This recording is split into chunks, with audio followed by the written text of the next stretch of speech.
avec le basket et cette finale ratée par le CSP qui s'est incliné 54-67 hier après-midi à Bercy contre Poitiers. Retour sur ce match avec Éric Poussard. Tout était réuni hier à Bercy pour vivre un grand moment de basket, mais le Limoges CSP est passé à côté de l'événement, à côté de sa finale. Sous le regard des anciennes gloires du club, rapidement dépités, les joueurs limougeaux ont totalement manqué leur entame de match, pourtant crucial. Tir à 3 points précipité, 15 pertes de balles en première mi-temps, de mauvais choix offensifs et une défense pas assez agressive. Le Limoges, survolté des playoffs, a laissé place à une équipe bloquée par l'événement, muselée par un magnifique collectif poitevin. D'un coup, le CSP redevient l'équipe brouillonne de la saison régulière. Il nous a manqué de l'engagement, on s'est mis certainement trop de pression, on a voulu trop bien faire, on s'est caché derrière les 3 points et puis voilà, il aurait fallu qu'on aille provoquer un peu plus, qu'on soit un peu plus engagé dans notre défense, qu'on école un peu plus, on les a laissés jouer, développer leur jeu. Donc derrière ça a été très très difficile. La balle n'a pas bougé comme sur les matchs précédents de play-off, donc c'est ça qui nous a coûté au début. Donc après on n'avait pas la confiance, la balle elle bougeait pas, je pense que c'est à cause de ça qu'on a perdu. Car Poitiers a déroulé son basket sans forcer son talent, sans dépendre de quelques joueurs clés, mais en s'appuyant sur la parfaite complémentarité d'un effectif qui se connaît depuis longtemps. Les Poitevins n'ont jamais douté, même quand Limoges est revenu à moins de 10 points en 4e quart-temps, grâce à l'énergie de Bradford, de Passat Ductel et grâce à l'adresse de Mathieu Tinsoreur.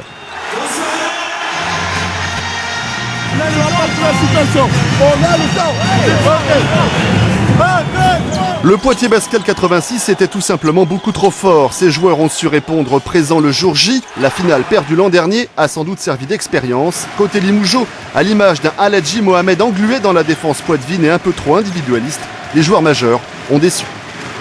Dans les grands matchs, dans les grandes finales, il faut qu'individuellement les joueurs soient aussi présents. Et on a pu voir ce soir, les individualités de Poitiers ont répondu présent. Alors je crois qu'on a essayé de jouer avec notre cœur, on a essayé de jouer comme on avait essayé de le faire pendant les playoffs. Le niveau n'était pas le même malheureusement pour nous.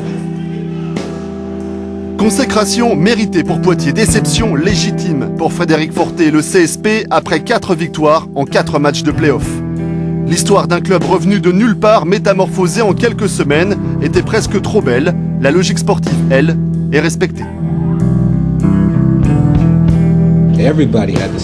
Tout le monde doit hisser son niveau de jeu.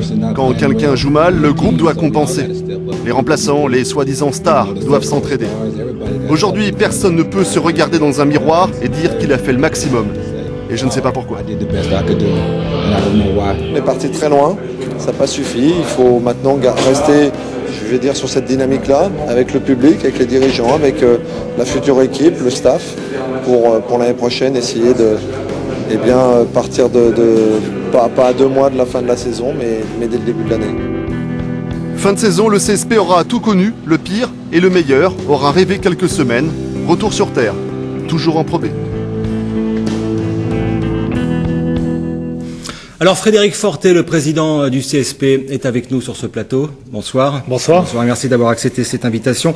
Quelle analyse vous faites, donc un peu plus de 24 heures, analyse à froid de cette défaite? Qu'est-ce qui n'a pas fonctionné hier? Je crois que déjà le premier élément, tous ceux qui ont vu le match peuvent être d'accord avec moi. Je crois que pour gagner une finale, il faut la jouer et que tout simplement on l'a pas joué. Et aujourd'hui, on est seulement triste pour tout le monde, pour les joueurs d'abord, le staff et puis pour le public qui nous a suivi tout au long de l'année et surtout sur cette phase finale et ce match à Bercy, c'est que on a ce goût d'inachevé au fond de la gorge, tout simplement parce qu'à un moment, on était là, on était à l'événement, on attendait, on était à 40 minutes, on a commencé à toucher un peu ce trophée qui nous tendait les doigts et tout simplement au jour J, on n'a pas été là, on n'a pas joué comme une équipe qui jouait entre guillemets sa vie ou sa survie pour aller chercher justement cette proie. On a été en dedans de tout, il nous a manqué beaucoup de courses, d'engagement sur le terrain. Après, voilà, c'est là où on est déçu.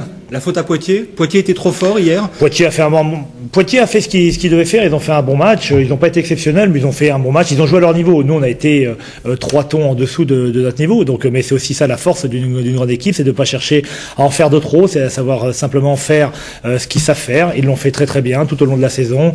Sur la saison régulière, ils ont été exceptionnels. Voilà, sur les playoffs, ils ont su aller chercher aussi sur le 3e match contre Nantes en quart de finale leur qualification d'1 point. Ils ont su aller chercher une victoire à Bourg Bourg-en-Bresse alors que Bourg-en-Bresse les avait battus chez eux. Donc ils ont su aussi aller chercher, puiser dans les ressources, ce que nous on n'a pas su faire hier, tout simplement. Voilà, vous étiez largement en dessous de votre niveau des playoffs. Vous avez battu largement le Valois qui avait terminé leader. Comment on explique qu'on passe d'un très bon niveau comme ça à un niveau assez faible? Je crois. L'événement, enfin, je crois que tout simplement c'est ça, quoi. C'est pas facile à vivre une finale. Je me suis permis de leur dire un mot à la fin dans le vestiaire. C'est simplement, il y a des joueurs peut-être qui ne joueront plus jamais de finale, d'autres qui auront la chance d'en jouer d'autres. Mais quand on a une finale, on peut pas finir le match comme ça. Les joueurs étaient quasiment pas fatigués à la fin du match. Ils ont pas couru, ils ont pas tout donné. C'est là où c'est frustrant. C'est pas sur le match, le résultat, la performance en elle-même. Bon, voilà, ça arrive, c'est un match qu'on gagne, qu'on perd, on savait que sur un match sec. Maintenant, voilà, c'est là que c'est un petit peu plus difficile. Alors, 1300 supporters, les Mougeois avaient fait le déplacement à Bercy, ils sont revenus hier en train, dans un train spécial. Franck Jacquet et Hugues Perret étaient avec eux dans le train, on regarde ce reportage. Le pas est lourd, la tête basse et le moral dans les chaussettes. Cette finale a laissé un vrai goût d'inachevé aux supporters. Après avoir touché du doigt la montée en Pro A, il faut se rendre à l'évidence. Les Limougeaux sont repartis pour une nouvelle saison en Pro B. La Pro B, c'est pas facile. Hein. Bon, il y aura des retrouvailles avec Pau aussi, ça va rajouter un peu à ce championnat. Ah oui, ça c'est bien. Ça, c'est le petit piquant de l'année prochaine. Je pense qu'il va y avoir du monde au Palais des Sports pour au moins ce match, les retrouvailles. Dur la vie de supporter. Après s'être levé aux aurores pour aller à Bercy, il faut s'affliger le retour dans la soirée. Heureusement, certains optimistes avaient mis le champagne au frais, mais cette finale perdue lui laisse un goût amer. Maintenant, ce qu'il faut, c'est bien réussir une vraie bonne saison régulière, parce que voilà, le titre il peut se gagner aussi en première partie de saison avant de se gagner au play-off. Donc voilà, il y a certainement des possibilités aussi avec un vrai groupe peut-être plus solidaire maintenant.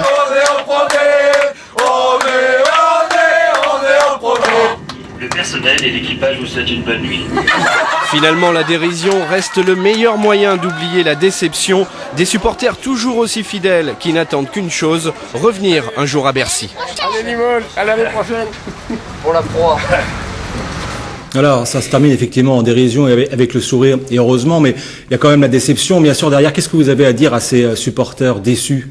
L'avenir, ce sera quoi? Déjà, c'est un petit mot directement pour eux, parce qu'ils nous ont soutenus tout au long de l'année, et même, je dirais, depuis 2004, ils ont été extraordinaires, et qu'on compte évidemment beaucoup sur eux, parce que la réussite du club, ça passe aussi par eux, et quand on voit l'engouement qu'il y a autour des matchs, des matchs à Beaublanc, c'est fabuleux. Bon, on va pas revenir sur les playoffs et tout ce qui s'est passé, mais c'est vrai que sur les derniers matchs, les matchs de Paris, ça a été magnifique, et que l'année prochaine, les joueurs, ils jouent évidemment pour le maillot, mais ils jouent aussi dans une salle, ils ont besoin de ça, donc on va essayer de construire la plus belle équipe possible pour eux, pour justement, comme disait ce supporter, ne pas attendre la finale et peut-être essayer de jouer la montée directement, mais l'année prochaine, on va certainement jouer dans un championnat de Pro B le plus élevé, le plus relevé. Besançon, Pau-Orthez qui reviennent. Voilà, sans oublier évidemment Bourg, Clermont, ça va être le Antibes, le championnat le plus relevé de Pro B de l'histoire de la Pro B, donc attention. Éric Girard reste? Oui, bien sûr, il est encore sous contrat, heureusement. On est très content de l'avoir avec nous, et dès demain, on va se voir et on va commencer à peaufiner les contours de l'équipe de la saison de 2010-2011. Vous les connaissez pas du tout pour l'instant, ces contours, rapidement? Non, pour le moment, non, pas du tout.